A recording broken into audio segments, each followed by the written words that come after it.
విశాఖ హనుమంతువాక జంక్షన్లో రోడ్డు ప్రమాదం జరిగింది. ఆర్టీసీ బస్సును వెనక నుంచి స్కూల్ పిల్లలతో వస్తున్న ఆటో ఢీకొట్టింది. దీంతో ఒకసారిగా ప్రమాదం చోటు చేసుకుంది. ఈ ఘటనలో కొంతమంది గాయాల పాలయ్యారు. బస్ స్టాప్ దగ్గర సడన్గా బస్సు ఆపాడు డ్రైవర్. రోడ్డు మధ్యలో ఆపడంతో స్పీడ్గా వచ్చి అదుపు తప్పి వెనక నుంచి ఆటో ఢీకొట్టింది. పూర్తిగా ఆటో నుజ్జునుజ్జైంది. స్కూల్ పిల్లలకు స్వల్ప గాయాలయ్యాయి.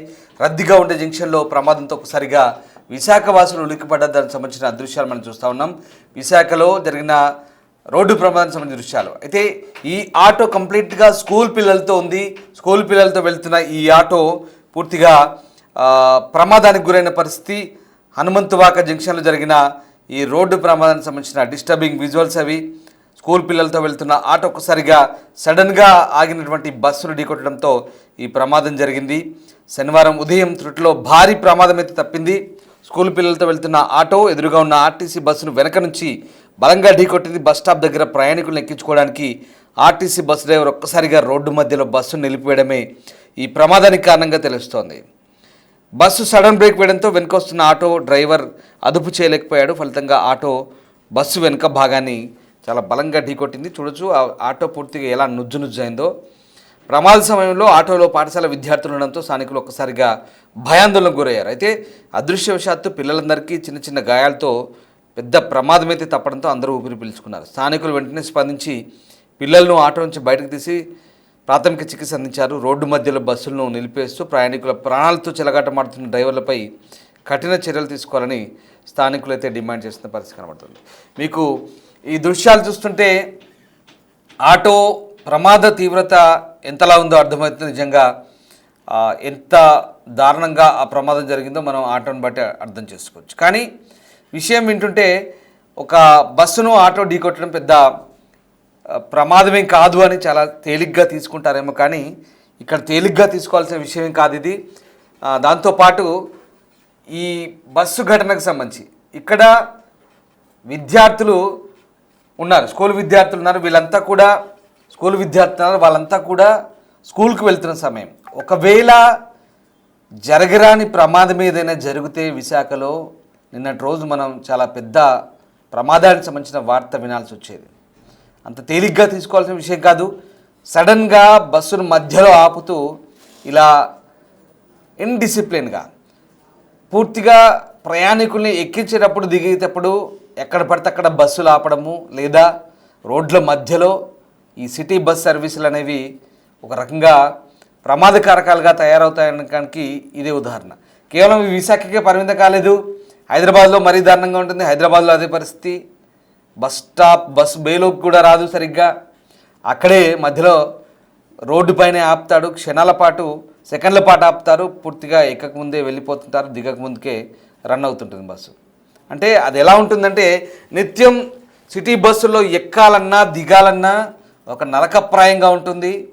ఏమంటే సమయం లేదంటారు, టైం లేదంటారు. కానీ చాలా దారుణంగా రన్నింగ్ బస్సులో ఎక్కడం దిగడం కూడా జనాలు కూడా అలవాటు చేసుకున్నారు. జనాల అలవాటుకు తగ్గట్టుగా వీళ్ళు బిహేవ్ చేస్తున్నారు. వీళ్ళు బస్సులు నడపడే తీరును బట్టి జనాలు కూడా బస్సుల నుంచి దూకడం, లేదా బస్సుల్ని పరిగెత్తి బస్సుల్ని అందుకోవడం, ఇలాంటి ప్రమాదకరమైన ఫిట్స్ కామన్గా మనం చూస్తున్నాం. ఒకసారి విశాఖలో జరిగిన ప్రమాదానికి సంబంధించిన దృశ్యాలు చూద్దాం.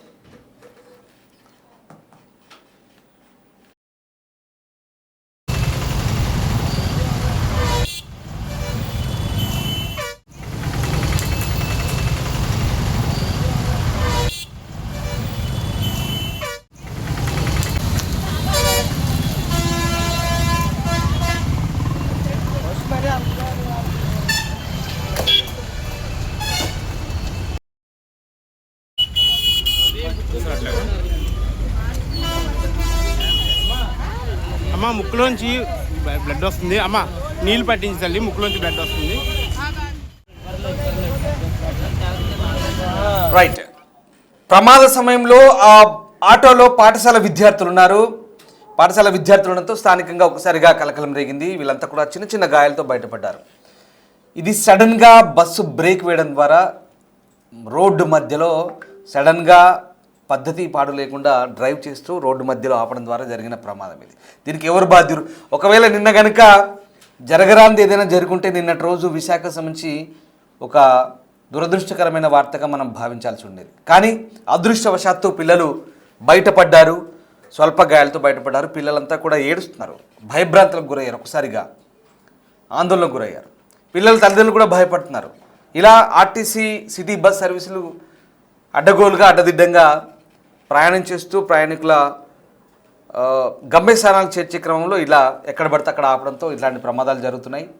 జనాలు కూడా ఎక్కేటప్పుడు అడ్డగోలుగా రన్నింగ్ బస్సులు ఎక్కుతుంటారు, దిగేటప్పుడు ఇలాంటి పరిస్థితి. ఇది ఒక ఎవ్రీడే ఈ ఫిట్స్ ఎలా ఉంటాయంటే నిజంగా ఇదొక సాహసోపేతమైనటువంటి ఒక చర్యలుగా మారుతున్నాయి. బస్సులు ఎక్కడ దిగడం అంటే సిటీ బస్సులు అంటేనే భయాందోళనకు గురవుతున్న పరిస్థితి. వీళ్ళు ఎక్కడ దిగడం అటు నుంచి వెనకాల వచ్చే వాళ్ళకి ఇబ్బందులు వస్తున్నాయి. ఇది సరిగ్గా విశాఖలో ఇదే జరిగింది. రోడ్డు మధ్యలో సడన్గా బ్రేక్ వేయడంతో ఆటో ఆగింది, గట్టిగా ఆటో ఢీ కొట్టింది. దీంతో చిన్న గాయాలతో బయటపడ్డారు. అదృష్టవశాత్తు ఎవరికి ఏం కాలేదు. ఏం జరిగింది విశాఖలో? మా ప్రతినిధి రాజు ఉన్నారు. రాజు, విశాఖలో సిటీ బస్ సర్వీసులు రోడ్డు మధ్యలో తరచూ ఇలా ఆపడము, ప్రమాదాలు జరుగుతున్నాయని కంప్లైంట్స్ కూడా వస్తున్నాయి. విశాఖకే పరిమితం కాలేదు, అన్ని చోట్ల ఇదే పరిస్థితి. కానీ ఈ ప్రమాదంలో విద్యార్థులు స్వల్ప గాయాలతో బయటపడ్డారు, లేదంటే పెద్ద ప్రమాదానికి సంబంధించిన వార్త వినాల్సి వచ్చేది. కానీ దీనికి సంబంధించి మరి పోలీసులు ఏమైనా దృష్టి సారించారు? అలాగే రోడ్ సేఫ్టీకి సంబంధించి విశాఖలో ముఖ్యంగా సిటీ బస్సులు కానీ స్కూల్ పిల్లల ఆటోల విషయంలో అధికారులు ఎలాంటి సూచనలు జాగ్రత్తలు చెప్తున్నారు? చాలా రద్దీ ప్రాంతం. అటు 4 రోడ్లు కూడలి, ఒక పక్క నేషనల్ హైవే, మరొక పక్క అటు బీచ్ రోడ్డుకు వెళ్లేది, ఇంకొకటి బిఆర్టీఎస్ అటు సింహాచలం వెళ్లేటటువంటి రోడ్డు, ఒక ఆర్టీసీ కాంప్లెక్స్. 4 రోడ్ల కూడలి నిత్యం రద్దీగా ఉంటుంది. దానికి టైంతో పని లేదు. ఉదయం 6 గంటల నుంచి రాత్రి 11 గంటల వరకు కూడా ఒకే రకమైనటువంటి రద్దీ కొనసాగేటటువంటి చాలా కీలకమైనటువంటి ప్రాంతం. అక్కడ జరిగినటువంటి ఈ ప్రమాదానికి సంబంధించి అదృష్టవశాత్తు కొంతవరకు అంటే ఒక స్వల్ప ప్రమాదమే కావడంతో స్కూల్ పిల్లలందరూ కూడా బయటపడ్డారు. కానీ లేదా ఒక పెను ప్రమాదమే సంభవించిందని చెప్పొచ్చు. ఉచిత బస్సులు అంటే మహిళలకు ఉచిత ప్రయాణం చేసిన తర్వాత బస్సుల్లో రద్దీ తీవ్ర స్థాయిలో పెరిగింది. హనుమంతవాక సర్కిల్ దగ్గర నుంచి అంటే హనుమంతవాక సిగ్నల్ పాయింట్ దగ్గర నుంచి ఎగ్జాక్ట్ గా 100 మీటర్స్ దూరంలో ఈ బస్ స్టాప్ అనే దాన్ని ఏర్పాటు చేసినటువంటిది అయితే ఉంది. కానీ అక్కడ రోడ్డుకి సంబంధించి సిగ్నల్ దాటి వెళ్లే వాహనాలన్నీ వెళ్ళిపోగా బస్ స్టాప్ లో అంటే పార్క్ చేసి ఆ ప్రయాణికులు ఎక్కించుకోవడానికి కూడా సరిపోయేంత ప్లేస్ ఉంటుంది. కానీ ఆర్టీసీకి సంబంధించినటువంటి సిటీ బస్సు డ్రైవర్లు కానీ లేదా అటు శ్రీకాకుళం వెళ్లే బస్సులకు సంబంధించి పల్లె వెలుగు బస్సులకు సంబంధించినటువంటి డ్రైవర్లు అడ్డదిడ్డంగా సిగ్నల్ క్రాస్ చేసినటువంటి వెంటనే రోడ్డు మధ్యలో అంటే వెనకొస్తున్నటువంటి వాహనాలకి కనీసం దారి కూడా అవకాశం లేనటువంటి విధంగా సడన్ గా వెళ్లి రోడ్డు మధ్యలోనే బస్సుల్ని నిలుపుదల చేస్తున్నటువంటి ఉదంతం వల్లే ఈ ఘటన జరిగిందని చెప్పొచ్చు. ఈ ఘటన జరగడం వల్ల ఈ విషయం బయటకు వస్తుంది. దీని గురించి మాట్లాడటము పోలీసులు లేదా ట్రాఫిక్ సంబంధించినటువంటి వాళ్ళు దీని మీద చర్యలు తీసుకోవడం నిరంతరం జరిగేటటువంటిది.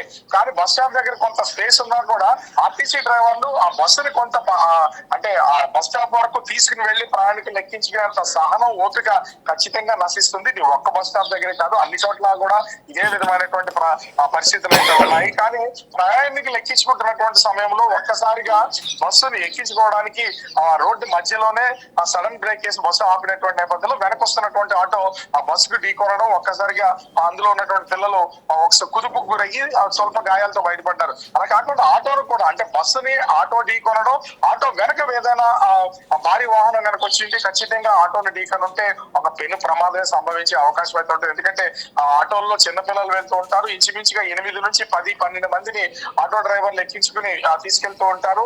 మొత్తం అంతా కూడా అంటే ఒకవేళ ఆ బస్సుకి బస్సుకి ఆటోకి వెనక వైపు కూడా ఖచ్చితంగా ఒక భారీ వాహనం ఉంటే ఆటో 2 వాహనాల మధ్యన మృత్యు అయిపోయే పరిస్థితి అయితే ఉండేది. కానీ అదృష్టవశాత్తు భారీ వాహనాలు ఏవి రాకపోవడం, ఆటో వెళ్ళి బస్సును ఢీకొన్నటువంటి నేపథ్యంలో స్వల్ప గాయాలతో ఆ విద్యార్థులు అయితే బయటపడినటువంటి పరిస్థితి అయితే కనిపిస్తుంది. కానీ కొన్ని జాగ్రత్తలు కూడా తీసుకోవాలి. ఆ సర్కిల్ లో మాత్రము సిగ్నల్స్ ని మానిటరింగ్ చేస్తూ ట్రాఫిక్ సిబ్బంది ఉంటారు. కానీ ఈ బస్సులు నిలుపుదల చేసేటటువంటి ప్లేస్ లో దాన్ని మానిటర్ చేయడం కానీ లేదా ముందుకు బస్సులను పంపించి కొంత అక్కడ ఉన్నటువంటి ప్రయాణికుల రద్దీని కొంచెం ముందు వరకు వెళ్లే ఏర్పాట్లు చేస్తున్నటువంటి పరిస్థితి అయితే లేదు. ఒక్క ప్రమాదమే కాదు, బస్సు పిల్లల అంటే స్కూల్ పిల్లలు వెళ్తున్నటువంటి ఆటో కాబట్టి కాబట్టి ఈ వార్త బయటకు వచ్చింది. ప్రతిరోజు ఇదే సర్కిల్ అనేక ప్రమాదాలు జరుగుతూనే ఉన్నాయి. అయినా కూడా జాగ్రత్తలు తీసుకునే విషయంలో అటు బస్సు డ్రైవర్లు కానీ, ఆటో డ్రైవర్లు కానీ, అక్కడ ఉన్నటువంటి ట్రాఫిక్ సిబ్బంది కానీ, రవాణా శాఖ అధికారులు కానీ ఏ విధమైనటువంటి ముందస్తు జాగ్రత్తలు తీసుకోవడం, చర్యలు తీసుకుంటున్నటువంటి పరిస్థితి అయితే ఇక్కడ కనిపించడం లేదు. Right, yes, thank you Raju. So ఇది విశాఖలో పరిస్థితి. కేవలం విశాఖలోనే కాదు, హైదరాబాద్లో కూడా ఇలాంటి పరిస్థితి ఉంటుంది. వాస్తవానికి బస్సులు ఎక్కాలి దిగాలంటే ఇదొక సీరియస్ టాస్క్, అది ఇట్స్ ఏ డేంజరస్ టాస్క్. అసలు అర్థం కాని పరిస్థితి. బస్సు బేలలో బస్సులు ఆపాలంటూ ఉన్నతాధికారులు ఎంత సూచిస్తున్నా మళ్ళీ కొంతమంది యథావిధిగా నడి రోడ్లపైనే ఆపుతున్నారు. విశాఖలో కూడా జరిగింది అదే. అడ్డగోలుగా నడి రోడ్డుపై సడన్ బ్రేక్ వేయడంతో వెనకాలను చూస్తున్నటువంటి ఆటో ఢీకొట్టింది. ఇది వాళ్ళ ప్రాణాలతో చెలగాటమాడమే. వాళ్ళ వెనుక ఇంకొక ఏదైనా హెవీ వెహికల్ ఉంటే కనుక ఆ రెండింటి మధ్యలో నుజ్జు అయ్యేది. కాబట్టి వీళ్ళ మీద చర్యలు తీసుకోవాలని కోరుతున్నారు. ఈవెన్ హైదరాబాద్లో కూడా అంతే. వీళ్ళకి ఎవరైనా అవార్డులు ఇస్తారా లేదా ఏమైనా రేసులు పెడతారో కూడా అర్థం కాదు. అలాగే తయారయ్యారు. పూర్తిగా క్షణాల పాటు కూడా ఆగరు, సెకండ్ల పాటు కూడా ఆగరు. లేదా ఇంకేదైనా అధికారుల ఒత్తిడి, మరేంటో ఆ అధికారులు ఆలోచించుకోవాలి, ఆర్టీసీ వాళ్ళే ఆలోచించుకోవాలి. ఎందుకు ఇలా తయారైపోతున్నారు? బస్సు బేలోకి రాకుండా, క్రమశిక్షణ లేకుండా, లేదా కొంతమంది, అందరిని అనట్లేదు, కొంతమంది అలా వ్యవహరిస్తున్నారు. డైరెక్ట్ వెళ్ళిపోతారు. అసలు స్టాప్ ఉన్న ఆగకుండా వెళ్ళిపోతారు. దిగే వాళ్ళని దిగనివ్వరు, ఎక్కే వాళ్ళు కూడా ఎక్కేంతసేపు కూడా ఆగరు. అక్కడ ఎవరో అతని పక్కన తుపాకీ పట్టుకొని నువ్వు బస్సును హైజాక్ చేసి పరిగెత్తు అన్నట్టుగా ఉంటుంది వాళ్ళ పరిస్థితి. లేదా ఇంకేదైనా మానసిక ఒత్తిడిలా, ఇంకేదైనా ఇతరత్ర సమస్యలా తెలియదు. మరి ఎందుకలా డ్రైవ్ చేస్తారో అర్థం కాదు. సిటీ బస్సు అంటేనే ఇట్స్ ఏ బిగ్ టాస్క్ అయిపోయినట్టుగా అయిపోయింది. సరిగ్గా అలాగే జరిగింది విశాఖలో కూడా. ఆ బస్సులు ఎక్కాలంటే దిగాలంటే పెద్ద టాస్క్. ఇక్కడ కూడా అలాగే జరుగుతుంది. ప్రతి చోట హైదరాబాద్, విశాఖ, విజయవాడ ఎక్కడైనా సరే ఆర్టీసీ అధికారులు, ఆర్టీసీ సిబ్బంది, ముఖ్యంగా డ్రైవర్లు లేదా బస్సులో ఉండే టీం అంత, కండక్టర్ కానీ వీళ్ళందరికీ కూడా ఓరియంటేషన్ లాంటి కార్యక్రమాన్ని ఏర్పాటు చేసి, ఒక ప్రోగ్రాం ఏర్పాటు చేసి వీళ్ళకి సరైన సూచనలు ఇవ్వాల్సిన అవసరం ఉంది. అలాగే ప్రయాణికులతో కూడా మర్యాదగా మసులుకోవాలని సూచించాల్సిన అవసరం అయితే కనపడుతుంది. కానీ రోడ్లపైకి వచ్చినప్పుడు ఇతరుల ప్రాణాలతో చెలగాటమాడితే ఖచ్చితంగా కఠిన చర్యలు తీసుకోవాలనేది అయితే ప్రజల నుంచి వస్తున్న డిమాండ్. మీరేమంటారు? ఒకసారి కామెంట్ చేయండి.